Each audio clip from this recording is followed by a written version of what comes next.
So hello students, I am miss Nakiba and welcome to our YouTube channel.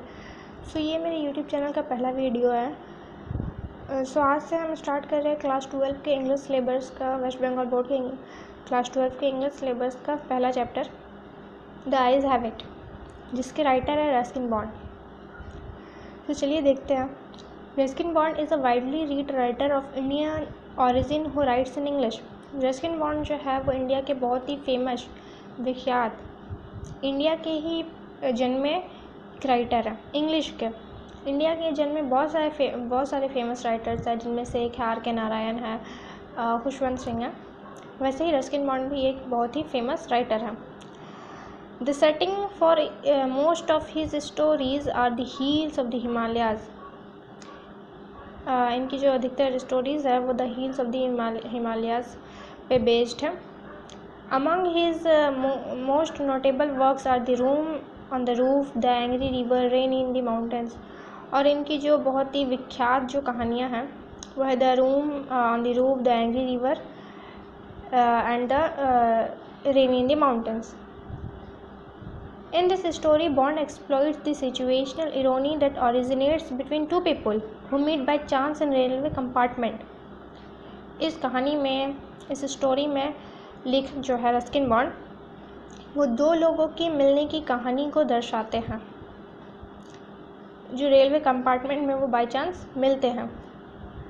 The young man and the girl are unaware of their individual blindness and converse with each other from the conviction that both of them can see.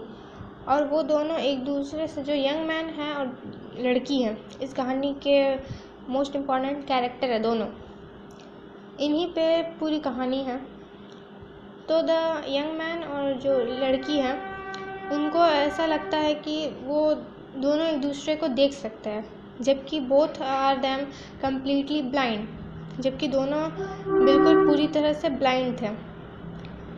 और उनको ऐसा लगता है कि वो दोनों एक दूसरे को देख सकते हैं। I had the train compartment to myself up to Rohana, then a girl got in. So ये जो स्टोरी है जो स्टार्ट हो रही है, आई से स्टार्ट हो रही है, दैट मीन्स ये रस्किन बॉन्ड की ऑटोबायोग्राफिकल स्टोरी है। जो भी स्टोरी अगर आई से स्टार्ट हो रही है देन उसका मतलब होता है कि ये एक ऑटोबायोग्राफिकल स्टोरी है। I had the train compartment up to myself up to Rohana, यानी कि जो राइटर है रस्किन बॉन्ड, वो रोहाना स्टेशन ट्रेन कंपार्टमेंट में बैठे हुए हैं। Then a girl got in, तभी एक लड़की अंदर आती है। The couple who saw her are probably her parents.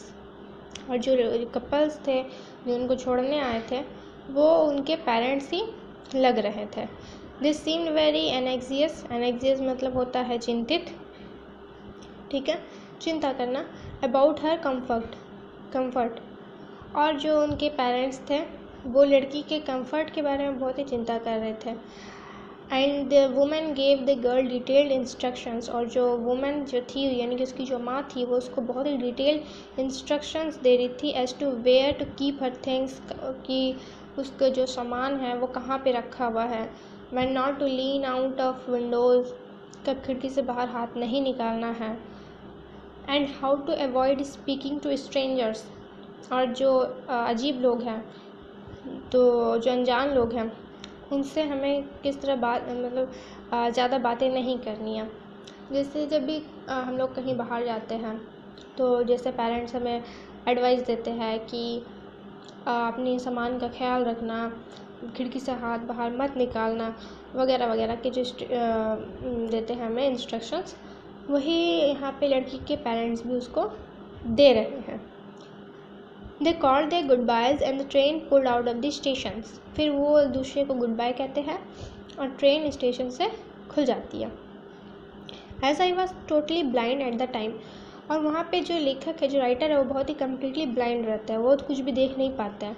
My eye sensitive only to light and darkness. और यहाँ पे राइटर कहते हैं कि वो सिर्फ लाइट को और डार्कनेस को सेंसिटिव कर पा रहे हैं, बिकॉज जो लोग ब्लाइंड रहते हैं वो लोग देख नहीं पाते, उनकी आंखें सिर्फ लाइट और डार्कनेस को सेंसिटिव कर पाती है। तो वही वो यहाँ पे कहते हैं।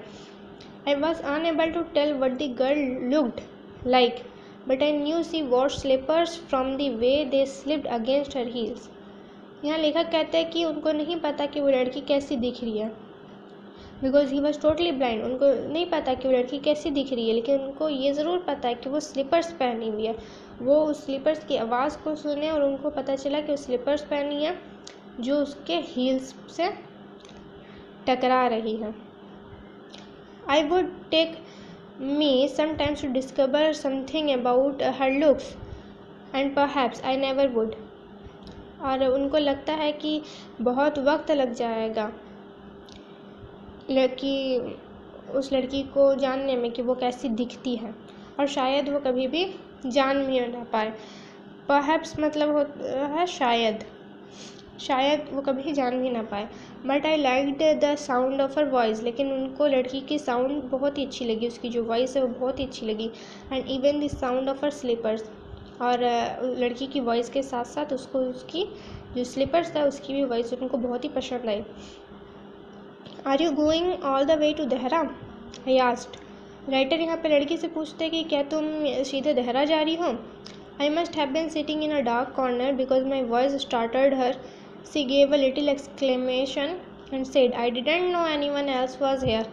और फिर लड़की जो उनकी बात जो कहते हैं कि क्या तुम सीधे देहरा जा रही हो, तो लड़की चौंक जाती है। स्टार्टर्ड मतलब होता है चौंक जाना।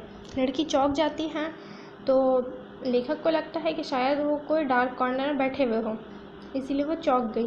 तो लड़की कहती है कि आई didn't know anyone else was here. उनको नहीं पता, लड़की बोली कि मुझे नहीं पता कि कोई और भी यहाँ पर था। Well it often happens that people with good eyesight fall to see what is right in front of them. तो उनको लगा कि हो सकता है कि शायद जो लोग अच्छे, जिनकी आंखें अच्छी होती है, क्योंकि जो राइटर है उनको तो नहीं पता कि हाँ जैसे सामने जो लड़की बैठी है वो भी उनके साथ ब्लाइंड है, बोथ आर ब्लाइंड, वो नहीं जानते इस बात को। तो उनको लगता है कि हो सकता है कि जिनकी आंखें बहुत अच्छी होती है वो भी थोड़ा देखने में उनको मिस्टेक हो सकता है। They have too much to take in I suppose. तो वो सोचे कि शायद उनके पास बहुत ज़्यादा सामान होगा, तो वो उसी के बारे में सोच रही होगी। Whereas people who can't see or see very little, even to take in only essentials, जो लोग थोड़ा कम देखते हैं या जिनको ज़्यादा नज़र नहीं आता, जो ब्लाइंड होते हैं, वे बहुत सारा सामान लेके नहीं चलते हैं, वो सिर्फ अपनी इसेंशियल चीज़ें ही लेकर चलते हैं। Whatever registers most tellingly on their remaining senses, क्योंकि उनकी तो आंखें देख सकती हैं नहीं, तो इसीलिए वो बहुत ही कम सामान अपने साथ यातायात में लेकर के चलते हैं। तो उनको लगता है कि हो सकता है इसीलिए वो लड़की थोड़ी डर गई उनकी आवाज़ को सुन कर के। ये हाफ स्टोरी यहाँ पे कंप्लीट है। इसके बाद आधे की स्टोरी हम आपको नेक्स्ट वीडियो में बताएंगे। तो आई होप कि आपको हमारा वीडियो पसंद आया होगा। अगर अच्छा लगा तो वीडियो को लाइक करिएगा, चैनल को सब्सक्राइब करिएगा और कमेंट करके हमें ज़रूर बताइएगा कि वीडियो कैसी लगी। और अगर आपको कोई भी क्वेश्चंस हो इस चैप्टर से रिलेटेड, देन आप कमेंट सेक्शन में उसको ज़रूर लिख सकते हो। So please subscribe to my channel, press the bell icon, ताकि हमारी हर आने वाली न्यू वीडियोज़ की नोटिफिकेशन तुरंत आप तक पहुँच जाए। Thank you so much.